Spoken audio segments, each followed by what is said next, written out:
Dear friends, greetings to every one of you in the name of Lord and Savior Jesus Christ. सभी को हम धन्यवाद देते हैं और परमेश्वर के यीशु मसीह के नाम में हम जब यहाँ पर शामिल होते हैं So our God want to speak to us many important things every day to us. हमारा परमेश्वर हमसे हर दिन बहुत सी ज़रूरी बातें कहना चाहता है। So if you are working with a very big company or officers, so the higher authority will share with you many secret things to you. जैसे कि अगर आप एक किसी कंपनी में काम करते हैं, जो आपके ऊपर के लोग होते हैं, जो बड़े अधिकारी होते हैं, वो आपसे कई ज़रूरी और कई गुप्त बातें आपसे बांटना चाहते हैं। So but that everything is the worldly thing that will not continue forever. मगर वो सारी बातें तो सांसारिक बातें हैं जो कि हमेशा के लिए नहीं रहने वाली हैं। But our loving Father, He want to speak to us and empower us with the eternal things. मगर हमारा प्रिय स्वर्गीय पिता हमको एक अनंत स्वर्गीय चीज़ों से नवाजना चाहते हैं, हमें देना चाहते हैं। Dear friends, Jesus Christ already blessed us and exalted us with the heavenly authority and power. असलियत में तो हमारे खुदावन यीशु मसीह ने पहले ही आशीषित कर चुके हैं और पहले ही स्वर्गीय आशीषों से आशीषित कर चुके हैं So और उठाया है। the blindness, it is covering our eyes. We are unable to realize what Jesus already done for us. मगर एक अंधापन है जो हमारी आंखों को ढांपे हुआ है, जिस वजह से हम नहीं देख पाते हैं कि क्या यीशु मसीह ने हमारे लिए कर चुके हैं। We are all of us, we are blessed with the worldly blessing, also the spiritual blessing. हम सारे ही आशीषित किए जा चुके हैं, ये सांसारिक आशीषों से भी और आत्मिक स्वर्गीय आशीषों से भी। So several of us, we are struggling with our day-to-day problem because we are not able to do according to the written word of God in the Bible. हम में से कई हैं जो कि कई समस्याओं में जूझ रहे हैं, क्योंकि हम वे जो कि वचन लिखे हैं परमेश्वर के वचन में, हम उनके हिसाब से कर नहीं पाते हैं। So today, if you are struggling with the problem in your life, you are not able to enjoy the presence of God in your spiritual life, today you should give more importance to these things, because this is very important for your worldly blessing, also the heavenly blessing. तो अगर आज भी आप जूझ रहे हैं, किसी समस्या में पड़े हुए हैं, तो आप इन चीज़ों को बहुत ज़्यादा ध्यान से सुनिएगा, बहुत महत्व दीजिएगा इन चीज़ों को, क्योंकि आप इन्हीं के द्वारा आशीषित होने वाले सांसारिक और आत्मिक चीज़ों में भी। So if you are reading the Bible, read it more prayerfully. Lord, I am going to read today this word of God. Speak to me. Speak to me. Surely the Holy Spirit will speak to you. So what God will speak to us, He will first rectify us, change us unto His image. तो इसीलिए अगर आप Bible पढ़ते हैं तो आप और ज़्यादा पढ़िए और उनसे ये प्रार्थना कीजिए कि प्रभु मुझसे बात कीजिए। तो सबसे पहले जो प्रभु आपके लिए करेंगे वो ये है कि जब आप उसको पढ़ते हैं, आपको ठीक करेंगे, आपको रेक्टिफाई यानी बिल्कुल सही तरीके से ले जाएंगे, जिससे कि वो आपसे बात कर सकें। So even though we are living in this world, we should not disturb with the worldly things. तो भले ही हम इस दुनिया में तो जीते हैं, लेकिन हमें इस सांसारिक चीज़ों से परेशान नहीं होना चाहिए। All the time before our eyes, Jesus Christ should be there. हमारे सारे समय पर हमारी आंखें जो हैं, यीशु मसीह जहाँ है वहाँ पर हमारी आंखों को होना चाहिए। So we should hear through our ears all the time the voice of God. तो हमारे कानों से हमारे सारे समय में हमें प्रभु यीशु मसीह की आवाज़ को ही सुनना चाहिए। So if you are very much you are praying and hearing the voice of God in your life, God will exalt you in your spiritual life. तो अगर आप परमेश्वर की आवाज़ को सुनते चले जाएंगे तो परमेश्वर आपके जीवन में आपको ऊपर उठाते चले जाएंगे। So today we are going to meditate two important things in our lives to make the heart of the Lord glad, also to fulfill the God's plan. तो आज हम दो ज़रूरी बातों पर ध्यान देने वाले हैं। पहला कि हम परमेश्वर को कैसे प्रसन्न करें और कैसे उनकी योजना के अनुसार चलें। So it is written in the Bible, turn your Bible, the book of Romans chapter 1. आइए हम रोमियो की किताब के अध्याय 1 को खोलते हैं, verse 21. उसकी 21वीं आयत को। here the two things mentioned, very important things. यहाँ पर दो बहुत जरूरी बातों के बारे में लिखा गया है। Number one, we have to glorify God all the time. पहली जो है वो ये है कि हमें हमेशा ही प्रभु की महिमा करनी चाहिए। The second, number two, all the time we should give thanks unto the Lord. Thank the Lord all the time. और दूसरी जो बात है वो हमें हमेशा ही प्रभु को धन्यवाद देना चाहिए। So the two things are not happening automatically. Our mind will diluted, our mind will diverted into the worldly things. क्योंकि अगर ये दो बातें ना हुई तो अपने आप ही हमारा मन जो है दुनिया की सांसारिक बातों की ओर भटक जाएगा। So why the problem? There is a battle and the war in our mindset. तो इसीलिए हमारे मन में एक युद्ध, एक लड़ाई चलती रहती है। So today if you are doing these two things all the time, you will glorify the name of the Lord. Lord, you are worthy for praise and honor and majesty. Like that, if you glorify and give thanks unto the Lord, your mind will not be disturbed. You will not have any problem. तो इसीलिए आज अगर आप इन दो बातों को करते चले जाते हैं तो आपका मन जो है वो परमेश्वर को महिमा धन्यवाद देता चला जाएगा और आपका मन जो है वो कभी भी इधर उधर डोलने ना पाएगा। So this word of God is written to every one of us, the believers. तो ये परमेश्वर ने ये वचन जो है हम हर विश्वासी के लिए लिखा है। So Romans 1:21 says, because although they knew God, we knew God, but we did not glorify him as God, nor were thankful. That's why our thoughts, our thinking, everything is disturbed with the worldly things. जैसा कि Romeo उसके 1:21 में परमेश्वर का वचन हमें समझाता है कि भले ही हम इन बातों को जानते थे लेकिन हमने परमेश्वर की महिमा, उसकी बड़ाई, उसको धन्यवाद नहीं दिया, इसीलिए हमारा मन दुनिया की सांसारिक बातों से परेशान हो जाता है। So if you are all the time thanking the Lord and glorifying the Lord, because dear friends, glory in the word only we can use for our Lord Jesus Christ, our loving Father. So only he belongs to the glory. If we are glorify him all the time, automatically our mind will filled with the mind of Christ.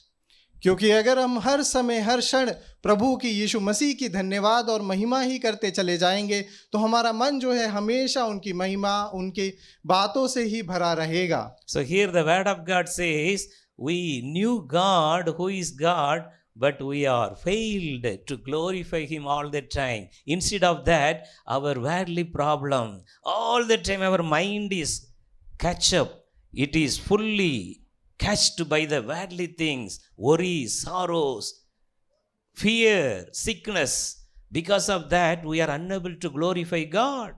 तो यहाँ पर जैसा वचन हमें समझाता है कि हम बजाय इसके कि हम परमेश्वर की हमेशा ही धन्यवाद और बड़ाई करते रहें, मगर हमारा मन जो है, जो संसार में हमें परेशानियां हैं, दुख तकलीफ है, हमारा मन उनकी तरफ लगा रहता है, इसीलिए हम प्रभु की महिमा, उनका धन्यवाद नहीं दे पाते हैं। So that's why this Romans 1:21, the next part, the later part says, but became godless, worthless in our thoughts, and their foolish hearts were darkened.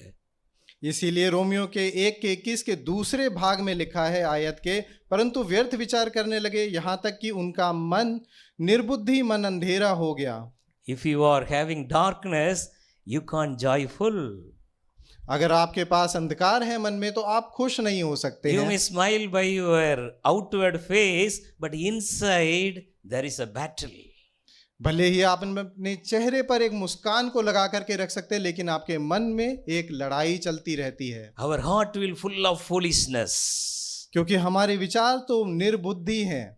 So today we should wake up and start to glorify God more and more in our life. इसीलिए आज को हमें उठ जाना चाहिए और हमारे मन से हमें और ज्यादा प्रभु की महिमा करनी चाहिए। We should come out of this darkness.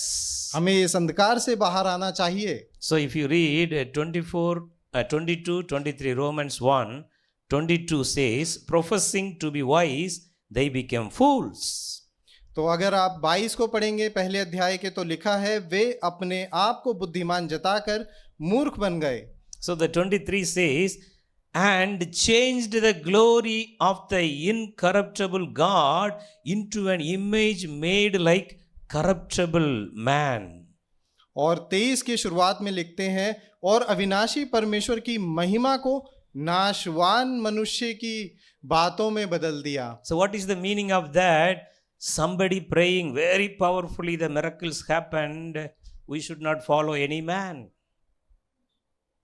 We should not follow any man who is doing mighty miracles by seeing by others. तो इसीलिए हमें किसी एक बहुत सर्वशक्तिशाली इंसान के पीछे नहीं जाना है जो बहुत ज्यादा महिमा या आश्चर्य के कर्म दिखा रहा हो, Because no man can do any miracle in your life. क्योंकि कोई भी इंसान अपने आप कोई भी चमत्कार नहीं दिखा सकता है अपने जीवन में। Several times we are failed by seeing others, something is happening, immediately we are try to go there and we will never get anything. मगर हम बहुत बार ऐसा ही करते हैं, जहां हम कहीं पर बहुत चमत्कार होते हुए देखते हैं तो हम उन्हीं की तरफ चले जाते हैं और असफल होते हैं कुछ भी पाने में। That's why here the word of God says, they changed the glory of the incorruptible God into an image made like a corruptible man. इसीलिए परमेश्वर का वचन यहाँ कहता है और अविनाशी परमेश्वर की महिमा को नाशवान मनुष्य की बातों में बदल दिया। So then, and birds and animals, creeping things. और पक्षियों और चौपायों और रेंगने वाले जंतुओं की मूर्तों के समानता में बदल डाला। So these things, the spiritual meanings, like our day-to-day life, worries and sorrow, like a bird. Sometimes we will allow the fear, worries inside. They will go deeply, and you can't praise God, you can't glorify God. और इसीलिए कभी कभी ऐसा होता है कि आप जो दुनिया की चिंताएं हैं, परेशानियां हैं, वो अपने मन की गहराई में उसे ले लेते हैं। इसी वजह से आप प्रभु की महिमा, उसकी बढ़ाई नहीं कर पाते हैं। So the word of God very clearly says, 24 says, therefore God also gave them up to uncleanness. इस कारण 24 में परमेश्वर का वचन भी साफ साफ कहता है, इस कारण परमेश्वर ने उन्हें उनके मन की अभिलाषाओं के अनुसार अशुद्धता के लिए छोड़ दिया। If our heart is not a clean heart, we can't pray. अगर हमारा मन शुद्ध नहीं है तो हम प्रार्थना नहीं कर सकते हैं। Our heart is not a clean, we can't read the Bible in a right way. अगर हमारा मन ही शुद्ध नहीं है तो हम बाइबल को भी सही तरीके से नहीं पढ़ सकते हैं। So without holiness, we can't come in the presence of God. तो इसीलिए पवित्रता के बिना हम परमेश्वर की उपस्थिति में नहीं आ सकते हैं। So today you change your heart and mind to glorify God from your heart. तो इसीलिए आज हम बदलते हैं कि हम अपने मन से परमेश्वर की महिमा करें। All the time say thank you for the life God gave to you. और हमेशा उस प्रभु को धन्यवाद दो उस जीवन के लिए जो उन्होंने आपको दिया है। So the verse 24 says, God gave them up to uncleanness. This means God will never do any wrong in your life. The devil will automatically catch up you because you are not in the God's way. इसीलिए 24 में कहते हैं, इस कारण परमेश्वर ने उन्हें उनके मन की अभिलाषाओं के अनुसार अशुद्धता के लिए छोड़ दिया। परमेश्वर आपके लिए कुछ बुरा नहीं करते, लेकिन ये जो दुष्ट शैतान है वे आपको गलत रास्तों में ले जाता है। So how many of you are going through problem in your life? There is a reason for that.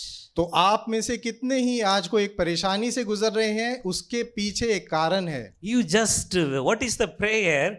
Praying to the Lord means, Lord, please justify me. Search my heart. If anything is wrong with me, Lord, today I am ready to change. Then the blessings of God will come upon you. तो इसीलिए प्रार्थना क्या है? हे प्रभु, आज तू मुझे जांच, मुझे सिद्ध कर, मुझे धर्मी ठहरा, मुझे सही कर, तब जाकर के प्रभु की जो आशीषें आप में आती हैं और आप उनकी महिमा कर पाते हो। The root cause of the problem is your mind, your heart. जो मुख्य जो जड़ जो है आपकी परेशानियों का, वो है आपका मन और आपके सोच। So today you try to make your mind and heart holy and avoid all the unwanted, the worthless things. The another English version says this, Romans 1:21, nonsense things, nonsense thoughts covering our mind. तो इसीलिए आज आप अपने मन को शुद्ध कीजिए, पवित्र कीजिए, जैसा कि यहाँ पर वचन में भी लिखा है, निर्बुद्धि, हमारे मन में कई जो निर्बुद्धि बातें होती हैं वो भरी हुई रहती हैं। So if you are in your family, husband is full of glorifying God, wife is full of glorifying God, automatically children will glorify God. तो अगर आप अपने परिवार को भी देखेंगे कि एक पति जो है वो परमेश्वर की महिमा करता है, उसकी पत्नी परमेश्वर की महिमा करती है, तो बच्चे अपने आप ही परमेश्वर की महिमा करेंगे। Money is not at all a matter in this world. पैसा बिल्कुल भी इस दुनिया में कोई मायने नहीं रखता। Bible very clearly says, man shall not live by bread alone, but every word of God. क्योंकि बाइबल साफ कहती है कि मनुष्य सिर्फ रोटी ही से जीवित ना रहेगा, परंतु हर उस वचन से जो प्रभु के मुख से निकलता है। So how many of you are going through the problem? That is because of you and your bad thoughts. तो जो भी आज को एक परेशानी से गुजर रहे हैं वो सिर्फ आप और आपके बुरे विचारों की वजह से है। If you are filled with the Holy Spirit, the joy unspeakable will fill your heart and mind in Christ Jesus. तो अगर आपका मन प्रभु पवित्र आत्मा से भरा होगा तो आप पूरी तरीके से उनकी महिमा करेंगे।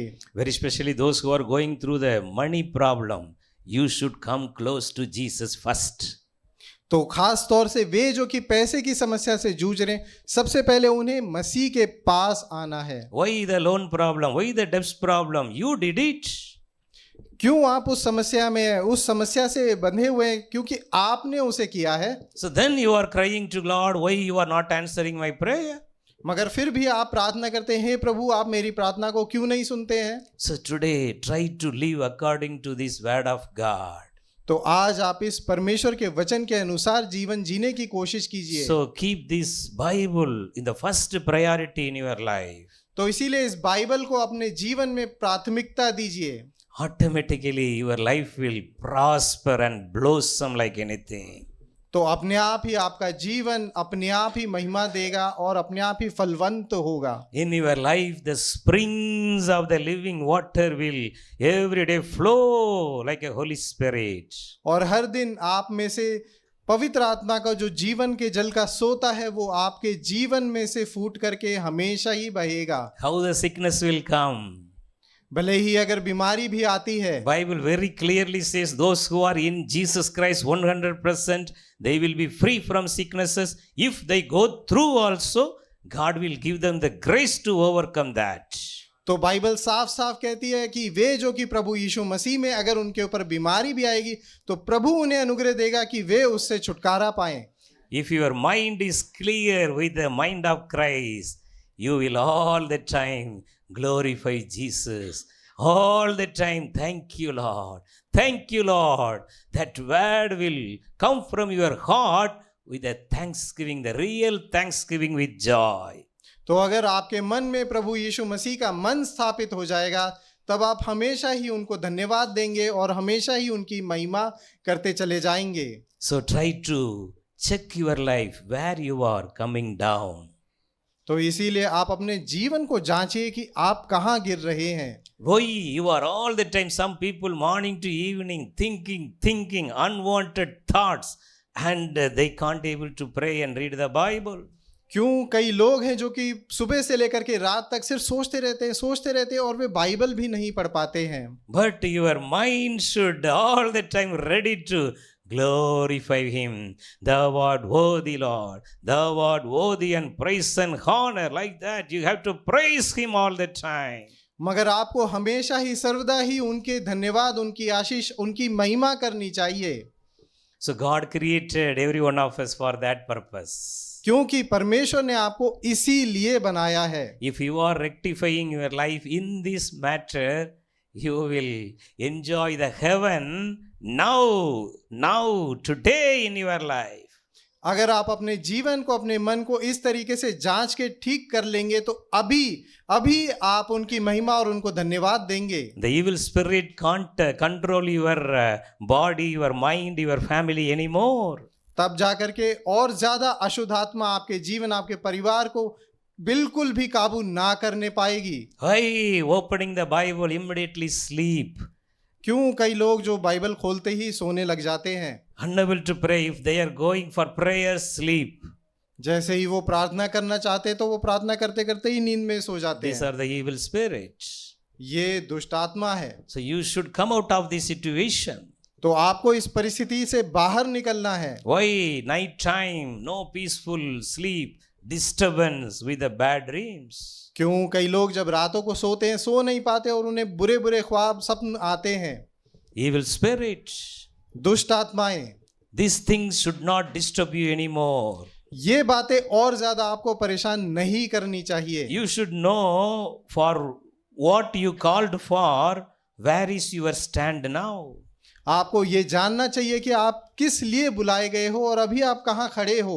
You are standing with the worldly thoughts, the worldly thinking, not glorifying God. You should change today. आप अगर ऐसी जगह पे खड़े हो कि अपने मन में आपके पास दुनिया की बातें, चिंताएं, परेशानियां, तो आप उनकी महिमा नहीं कर पाओगे। आज आपको बदलना है। Every home should be like a heaven. That is the God's plan. हर घर एक स्वर्ग के समान होना चाहिए, ये प्रभु की योजना है। How many home? Somebody is drinking alcohol, smoking, evil addiction. Today change. कितने ही घरों में आज को लोग जो हैं दारू, शराब, सिगरेट पीते हैं, तो ये आज बदलना है। Because for that God never created you and given you this family. क्योंकि प्रभु ने कभी भी इसके लिए आपको घर परिवार नहीं दिया। So today you give your heart 100% to Jesus. तो इसीलिए आज आप अपने मन को 100% यीशु मसीह को दे दीजिए। So the same chapter, very powerful chapter, Romans chapter 1 verse 28, again it says like this.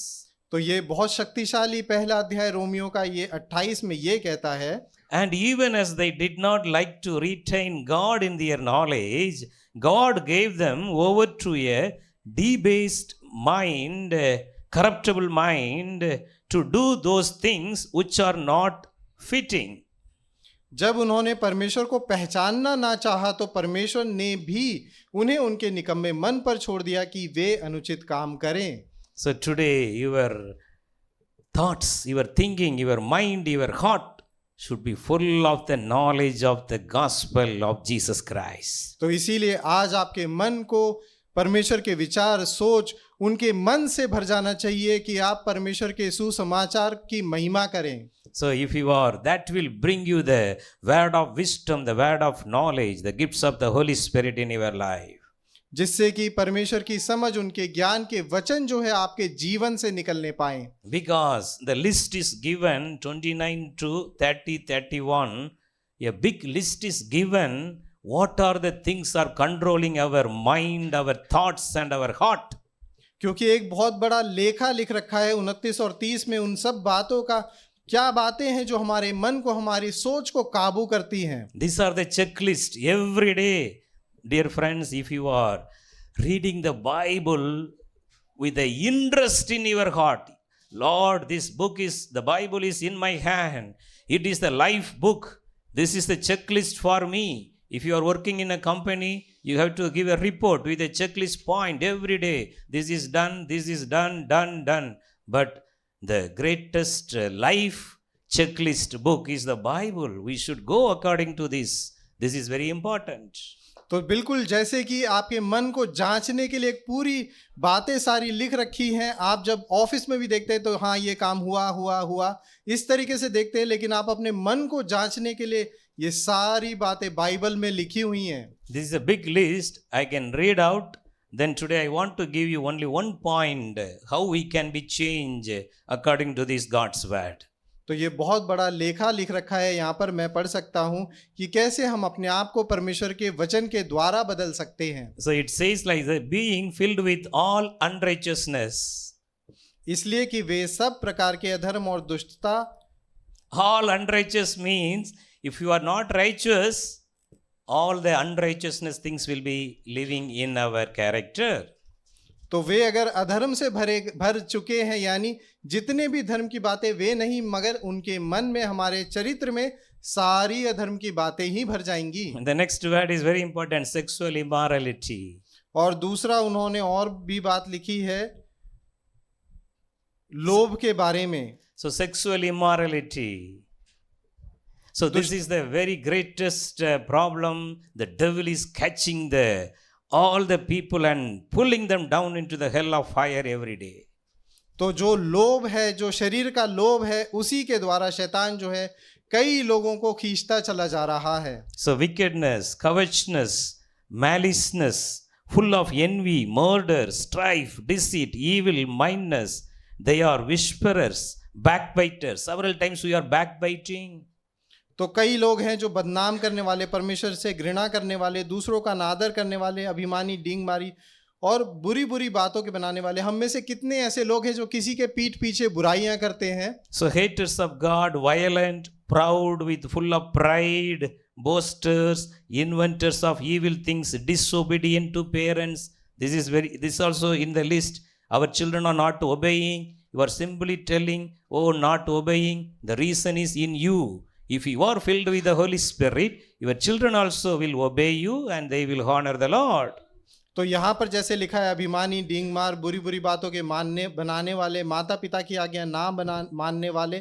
तो अगर आपका मन परमेश्वर के वचन से भरा हुआ है, तब आपके बच्चे भी आपकी आज्ञा को मानेंगे. So the verse 31, undiscerning, untrustworthy, unloving, unforgiving, unmerciful, who knowing the righteous judgment of God, that those who practice such a things are deserving of death. तो जैसा 31 से लिखा है, निर्बुद्धि, विश्वासघाती, मया रहित और निर्दय हो गए वे तो परमेश्वर की यह विधि जानते हैं कि ऐसे ऐसे काम करने वाले मृत्यु के दंड के योग्य हैं. So today I would like to give you one things from this verse 31, proud, pride and boasters. तो यहाँ पर जैसा लिखा है, अभिमानी, डींग मार, ये बात मैं आपको बताने चाहता हूँ. So the pride, several times it will come inside our heart. कई बार हमारे मन में घमंड आ जाता है. If we did some work successfully, somebody is appreciated, automatically inside the pride will started come. क्योंकि अगर जैसे ही हम थोड़े से भी सफल हो जाते हैं, कोई हमारी अच्छाई कर देता है, बढ़ाई कर देता है, अपने आप ही हमारे मन में घमंड आ जाता है. So this is a very dangerous one, because the angels created by God to worship Him, they had a pride. Because of that, they started exalting them above the throne of God. तो ये बहुत ही खतरनाक बात है, क्योंकि जो स्वर्गदूतों को बनाया गया था परमेश्वर के द्वारा, उनके मन में जब उन्होंने अपने आप को ऊंचा उठाना शुरू किया, तो वे परमेश्वर से भी ऊपर अपने आप को उठाने लगे. So then you know that things what happened, that angels full of pride, God thrown them from the heaven. They are fallen. They are now deceiving the God's people through the same pride. तो जैसा कि अब आप जानते हैं, उसके आगे ये हुआ कि उन्हें परमेश्वर ने नीचे फेंक दिया, और अब वे जो हैं वो लोगों को उस घमंड के द्वारा ही धोखा देते हैं. So the list given is a big list. We have to go in detail one by one, but we don't have time. In future we will do that. Today we should glorify God with a humble heart, without any pride. तो यहाँ पर जो बातें हैं वे बहुत सारी हैं, लेकिन हम उन सब के बारे में नहीं बात करेंगे क्योंकि बहुत समय बीत जाएगा. हम जो हैं, लेकिन हम इस बारे में बात करेंगे कि हम घमंड को हटाएं, जिससे कि हम परमेश्वर की महिमा कर सकें. The angel created by God in heaven, they had a pride, they fall down. जो स्वर्गदूत बनाए गए थे स्वर्ग में, जब उनके मन में घमंड आया तो वे नीचे गिर गए, उन्हें नीचे गिरा दिया गया. We should never allow pride in our heart at any time. हमारे मन में हमें कभी भी घमंड को आने नहीं देना चाहिए. So in the book of Daniel chapter 4, it is written about one great king called Nebuchadnezzar. इसीलिए दानियल के अध्याय 4 में एक महान राजा नबूकदनेस्सर के बारे में लिखा है. So in your home today you go and read this entire chapter. तो जब आप आज घर जाते हैं तो इस पूरे अध्याय को आप पढ़िए. So it will give you lots of insight and change in your spiritual life. क्योंकि जब आप इसको पढ़ेंगे तो आपके आंतरिक विश्वास, आंतरिक मन में आपको बहुत सा ये बदलाव ये अध्याय देगा. So as a nutshell, I want to say about this chapter. The king had a dream. In his dream, one big tree flourished like anything, all the birds, animals, oh, full of fruits, everything is coming under that tree. That is the rule of the king of Nebuchadnezzar. क्योंकि मैं इस अध्याय को आपको समझाता हूं कि नबूकदनेस्सर ने एक स्वप्न देखा और उसने ये देखा कि एक बहुत बड़ा फलवंत पेड़ है और उसके नीचे जीव जंतु और सारी आशीषें जो हैं उसके नीचे थीं। So during his dream, one angel of God came, and the angel said this word, cut off all the branches of the tree and let all this and destroy it, and all the birds and the animal, everything, and they can go away. तो मगर उसके आगे उसने क्या देखा कि एक स्वर्गदूत उतरा और उसने उस सारी टहनियों को काट डाला उस वृक्ष की, और जितने भी पशु पक्षी थे वे सारे चले गए। So only the root of the tree can be continue there. So then the God's punishment came upon that king. तो आखिर में सिर्फ उस पेड़ की जड़ ही रह गई और तब जाकर के परमेश्वर का श्राप, उसका न्याय जो है उस राजा पर आ गया। So what is the reason the king punished like this? तो क्या कारण था कि वो राजा इस तरीके से सजा पाया? So Daniel, the God's man of God, he is giving the interpretation for this dream to the king Nebuchadnezzar. तो वो जो राजा जो था वो नबूकदनेस्सर इस तरीके से अपने स्वप्न को देखता है। So he is giving the 27th word. This is the God's expectation. Daniel chapter 4:27. Daniel bringing the God's answer to the king Nebuchadnezzar. O king, let my advice be acceptable to you. Break off your sins by being righteous, and your iniquities by showing mercy to the poor. Perhaps there may be a lengthening of your prosperity. तो प्रभु ने उसको इस तरीके से उसके स्वप्न के बारे में बताया, इस कारण हे राजा, मेरी यह सम्मति स्वीकार कर कि यदि तू पाप छोड़कर धर्म करने लगे और अधर्म छोड़कर दीनहीनों पर दया करने लगे तो संभव है कि ऐसा करने से तेरा चैन बना रहे। So these are the list given to us in Romans chapter 1:29 to 31. तो ऐसी कई बातें हैं जो 29 से 30 तक रोमियो के पहले अध्याय में हमें दी गई है। If you are going away from that list of the sins, the list of the unwanted thoughts in that Bible, we will live a prosperity life with the blessing of Jesus Christ. तो अगर आप वो सारी बातों से अलग होकर के एक जीवन जिएंगे प्रभु के वचन के द्वारा, तो आप बहुत ही फलवंत एक जीवन जी सकेंगे, एक जीवन आप पा सकेंगे। So the great king is receiving a great advice from God through the prophet Daniel. तो यहाँ पर दानियल जो भविष्यद्वक्ता थे उनके द्वारा उसे ये बात समझाई जा रही थी। But the king is not ready to go through that advice. मगर वो राजा उस सम्मति को, उस बात को मानने को तैयार ना था। So his heart is full of pride. It is written in the same chapter, Daniel chapter 4 verse 30. क्योंकि उसका मन बहुत ही घमंड से भरा हुआ था। ये बात चौथे अध्याय के 30वीं आयत में लिखा है। The verse 29 says, in the end of the 12th month, King Nebuchadnezzar was walking about to the royal palace of Babylon. 29 में लिखा है, 12 महीने के बीतने पर जब वह बेबीलोन के राजभवन की छत पर टहल रहा था। The 30th word says, the king spoke, saying, is not this great Babylon that I have built for a royal dwelling by my mighty power and for the honor of my majesty? So this is a pride. All the time the pride will say, I did it. I am the superstar. I am the powerful praying person. If I pray, miracle will happen. I pray, this happen. This is the pride written in the Bible. तो वो 30वीं आयत में कहने लगा, तब वह कहने लगा, क्या यह बड़ा बेबीलोन नहीं है जिसे मैं ही ने अपने बल और सामर्थ्य से राजनिवास होने को और अपने प्रताप को बढ़ाई करने के लिए बसाया है? तो उसका ये घमंड था जो ये बात को कह रहा था, वो उसका मन पूरी तरीके से घमंड से भरा हुआ था। So the verse 31 very clearly says, while the word was still in the king's mouth, a voice fell from heaven. King Nebuchadnezzar, to you it is spoken, the kingdom has departed from you, and they shall drive you from the men, and your dwelling shall be with the beast of the field. They shall make you eat grass like oxen, the wild animal, and 7 times shall pass over you until you know that the Most High rules in the kingdom of men and gives it to whomever he chooses. तो 31 में लिखा है, यह वचन राजा के मुंह से निकलने भी ना पाया था कि आकाशवाणी हुई, हे राजा नबूकदनेस्सर, तेरे विषय में यह आज्ञा निकलती है, राज्य तेरे हाथ से निकल गया और तू मनुष्यों के बीच से निकाला जाएगा और मैदान के पशुओं के संग रहेगा और बैलों के समान घास चरेगा और 7 काल तुझ पर बीतेंगे जब तक कि तू ना जान ले कि परम प्रधान मनुष्यों के राज्य में प्रभुता करता है और जिसे चाहे वह उसे दे देता है.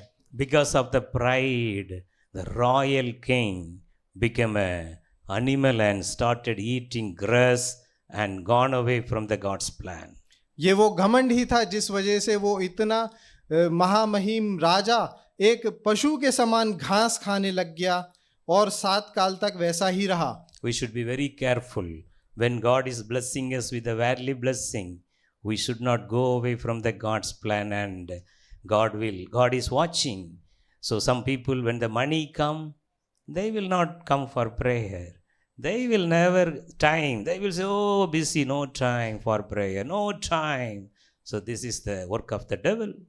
तो इसीलिए हमें बहुत ही ध्यान से रहना चाहिए. जब हमको सांसारिक आशीषों से परमेश्वर नवाजते हैं, उन्हें आशीषें हमें देते हैं सांसारिक आशीषों को, कि हमारा मन घमंडी ना हो, ऊंचा ना उठे.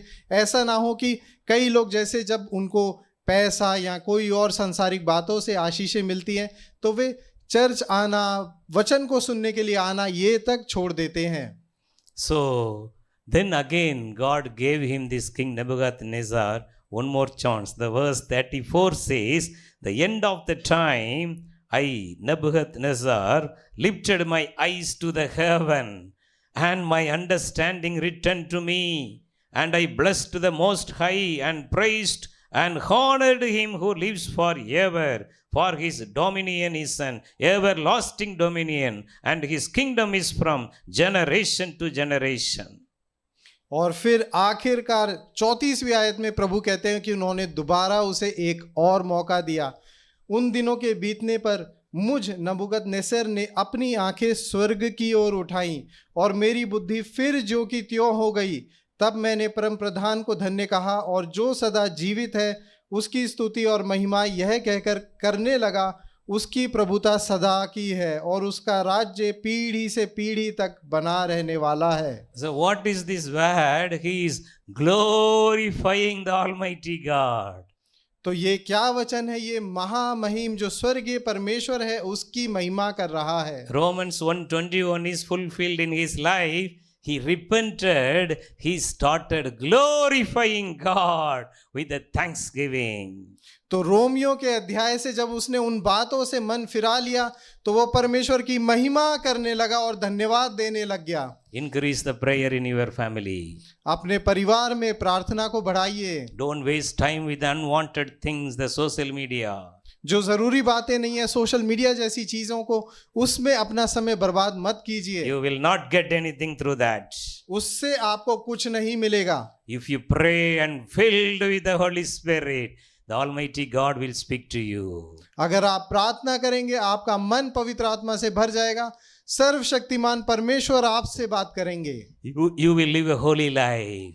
एक आप पवित्र जीवन को जिएंगे. So finally the important word, Daniel chapter 4 verse 37, the last word, the Nebuchadnezzar is coming into the God's plan. He is giving a one best statement.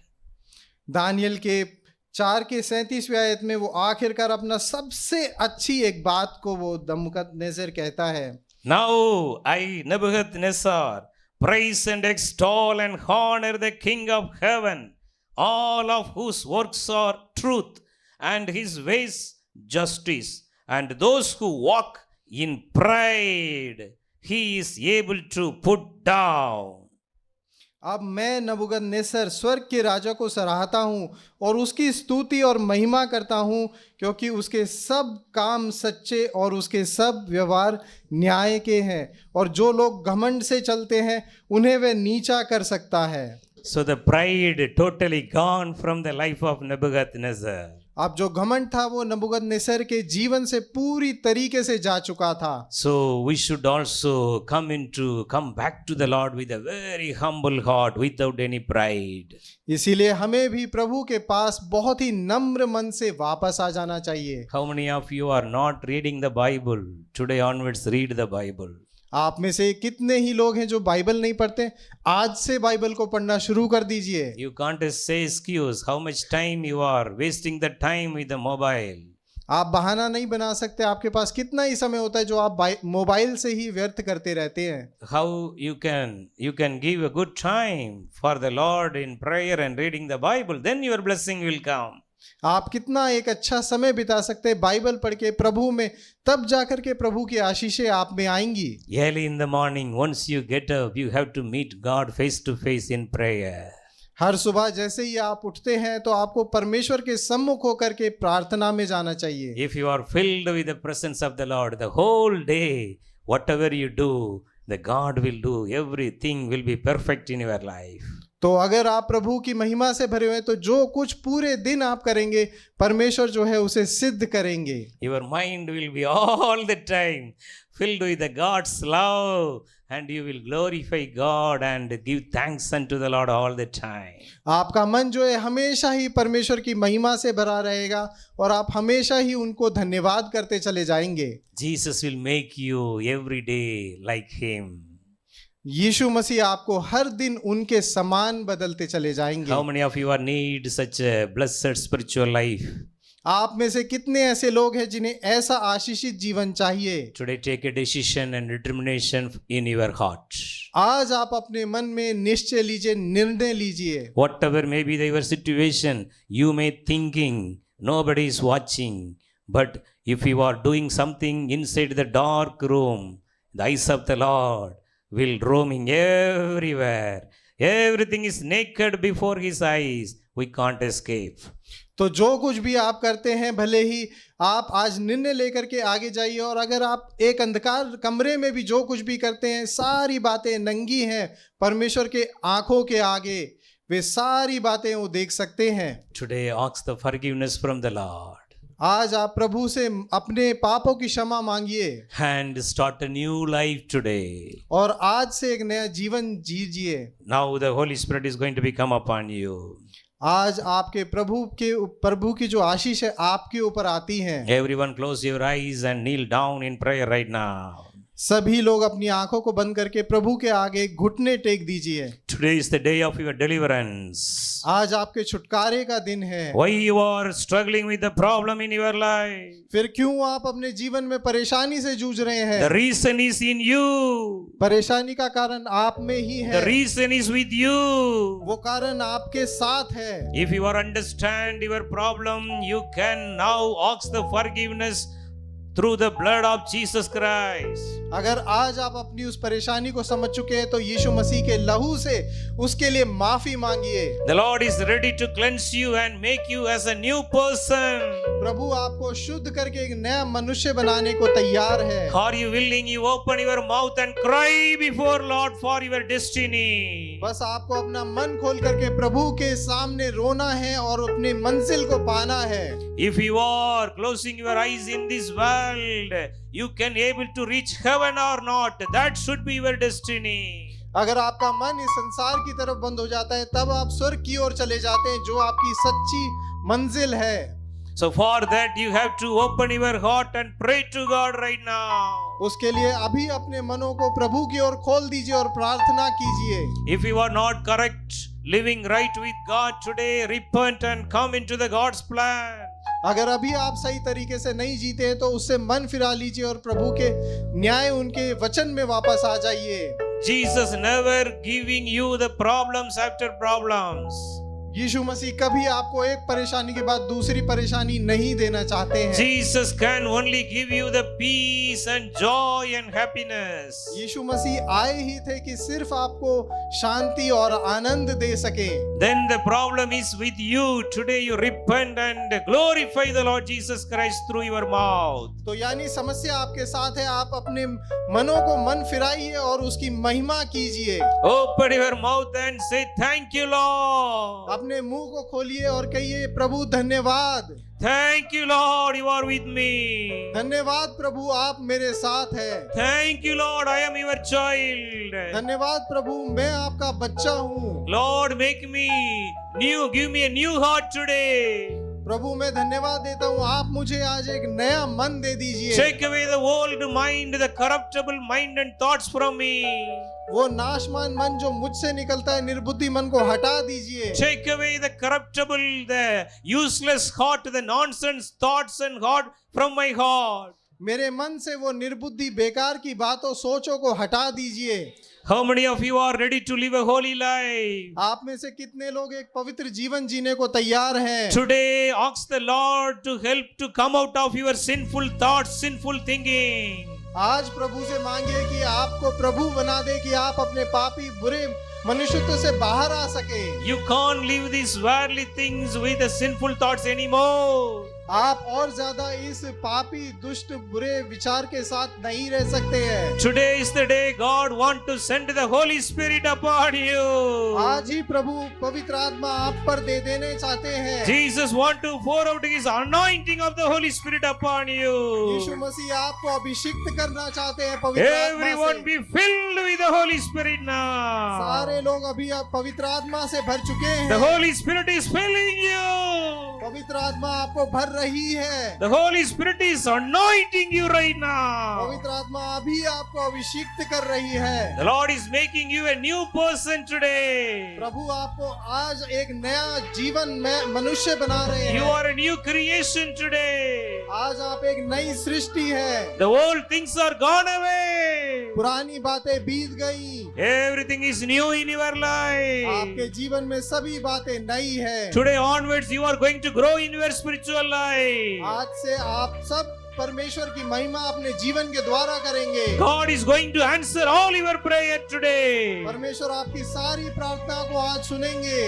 The Lord is going to fill you with the gifts of the Holy Spirit now. प्रभु आपको पवित्र आत्मा से भर देंगे अभी। Be filled with the gifts of the Holy Spirit right now. पवित्र आत्मा से अभी भर जाइए। The Lord is filling you. प्रभु आपको भर रहे हैं। The Lord is making you like Him. प्रभु आपको एक राजा बना रहे हैं। You are going to live like Jesus in this world. इस दुनिया में आप यीशु के समान जीने वाले हैं। You are going to live like Jesus. आप यीशु के जैसे जीने वाले हैं। You are going to pray like Jesus. आप यीशु के जैसे प्रार्थना करने वाले The हैं। people are going to see Jesus in your life. लोगों को आपके जीवन से यीशु मसीह दिखने वाले हैं। That is the God's plan. यही प्रभु की Everyone योजना है। praise God right now. आप सारे उनकी आप अभी प्रशंसा कीजिए। Now the Holy Spirit is rebuking all the sinful addiction to destroy in Jesus' name. और पवित्र आत्मा अभी डांट करके सारी बुराइयों को नाश कर रही है। Every sinful addiction get out in Jesus' name. सारे पापी जो आदतें हैं वो यीशु मसीह के नाम में दूर हो जाए। In many homes, husbands are in the addiction of alcohol. Now the Holy Spirit is delivering them. जितने भी पति हैं जो भी बुरी आदतों में वो सारे उससे छुटकारा पा रहे हैं। Let your home filled with Jesus today. आज आप सभी कुछ यीशु मसीह से भर रहे हैं। The deliverance is happening right now. छुटकारा अभी आप पर आ रहा है। All the evil spirits are already gone from your life. आपके जीवन से सारी दुष्ट आत्माएं जा चुकी हैं। All the evil spirits are gone. सारी दुष्ट आत्माएं जा चुकी हैं। The Holy Spirit is filling your heart right now. पवित्र आत्मा आपके विचारों को भरता चला जा रहा Be है। filled with the joy of the Lord today. प्रभु की आशीषों से उसके खुशी से भर जाइए। Jesus will going to help you, and Jesus is telling, my son, my daughter, fear not, I am with you. यीशु मसीह परमेश्वर पिता आपसे कहता है, मत डर हे पुत्र, हे पुत्री, मैं तेरे साथ हूँ। Thank you, Lord, for your blessings. प्रभु जी आपकी आशीष के लिए बहुत बहुत धन्यवाद। Lord, continuously bless your children. प्रभु आपके बच्चों को निरंतर आशीषित करते चले जाइए। Today onwards, everyone kneel down and pray and read the Bible personally. आज से सारे लोग व्यक्तिगत तौर से अकेले जा करके भी बाइबल को पढ़ेंगे। The word of God will give you all the worldly blessings. और परमेश्वर का वचन आपको सारी सांसारिक आशीषें भी देगा। You will never lack anything in your life. आप खुद से अपने जीवन में कुछ नहीं चलाएंगे। Thank you, Lord, for blessed your children today. धन्यवाद प्रभु, आपने अपने बच्चों को आज जो आशीषित किया है। We give all the glory and honor to you alone. हम सारी महिमा सिर्फ और सिर्फ आप ही को दे देते हैं। In Jesus' name we pray. यीशु मसीह के नाम में हम प्रार्थना करते हैं। Amen. आमीन।